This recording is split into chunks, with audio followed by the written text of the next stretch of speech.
hit the nail on the head, right on the head, to supersize your business. How the heck do you go about doing that? Well, we've all heard the expression, and most of us have had the experience of hitting a nail, not right on the head, missing the mark, and having that baby go into either the board or the sheetrock, heaven forbid, crooked. We've had to take it out and start over. Now, I don't know about you, but I'm not the handiest person on the planet. So I've had a lot more experience hitting the nail not on the head than hitting the nail right on the head.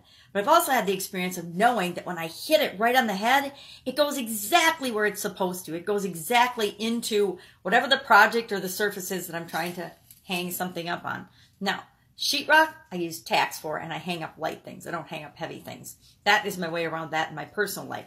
But in my professional life, in my business life, why is it important to hit the nail on the head, and how do I go about doing that? I'm going to share 3 ways that you can almost virtually guarantee that you will hit the nail on the head every single time. 3 strategies, 3 tips to that.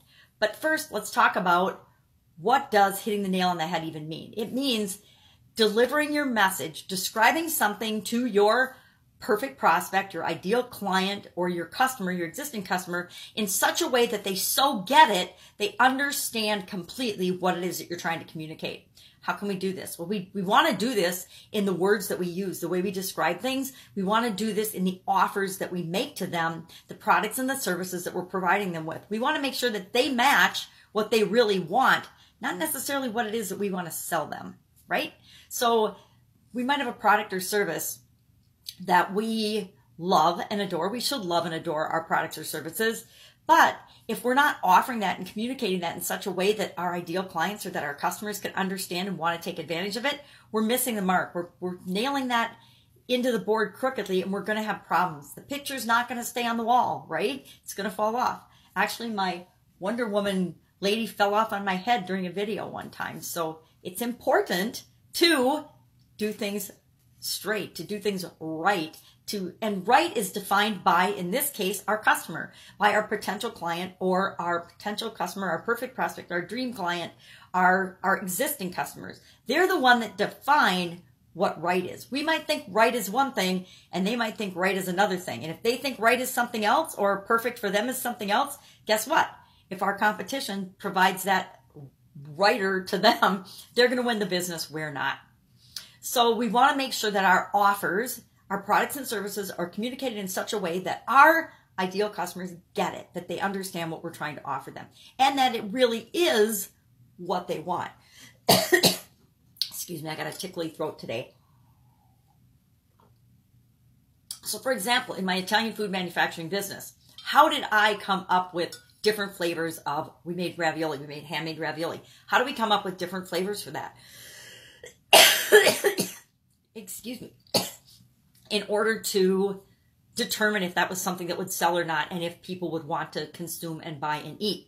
Now, we were a business-to-business customer, so I could ask their customers directly, or I could ask, and herein lies the key ingredient, ask the people that you want to sell your products or services to. What do they want? What is in their best interest? What would they like to have? And I will admit I did it both ways. I did it where I just came up with ideas and formulas and products and services that I thought people might want and buy.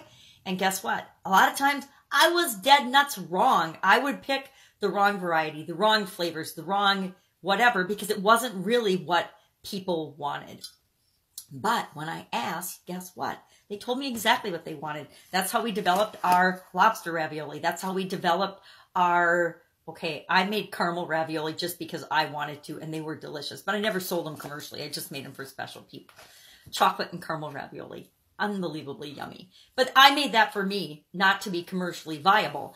But when I wanted something to be commercially viable, I would ask my customers. So what are the 3 tips about hitting the nail right on the head? What are 3 ways to guarantee that you do that each and every time? The first way is to tie your product or service, what it is that you already do, into some kind of a pain point that your perfect prospects or your existing customers already have. And I know I like to think of the positive and focus on the positive, but The truth is, most people don't. Most people are driven by pain and their problems, and they're more likely to buy a solution for a pain or a problem than they are just to buy something that they want or they desire.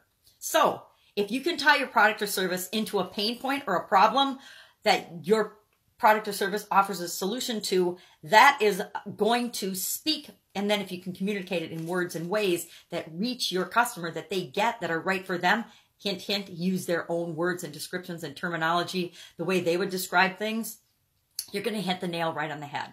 Another way to guarantee that and ensure that you're more likely to hit the nail on the head with your customers and your business is to create your products and services and your offers, because our offers are more than just our product or service. It's a big package of what we offer people. And a lot of those things are intangible and they don't cost you anything. It's the level of service, the attention, the increasing their status, things like that that really don't cost us anything, but they make all the difference to our customer. Create your offers, your products and services with your customers. Ask them what they need and want. Ask them what they would like to see. Like I said, some of our best-selling ravioli flavors were because a customer had requested them. You know, my most expensive ravioli flavor, the one that I made the most profit on, was the lobster ravioli, because it was expensive to make, but it was also something that one of my customers wanted specifically for their high-end clientele. So create it with the people that you want to sell it to, who you're providing it for. And thirdly, the third principle is to remember, don't be in love with your product or service the way it is. Don't decide that it has to be this way. This is the only way I can offer it. This is the only way I can do it. This is the only thing that's possible. Be open and flexible to testing and trying different ways of describing your product, looking at your product and service from a different perspective.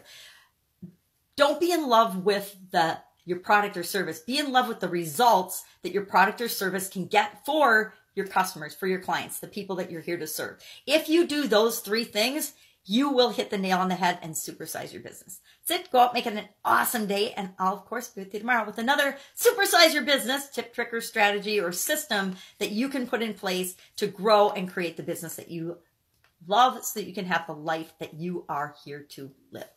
Bye.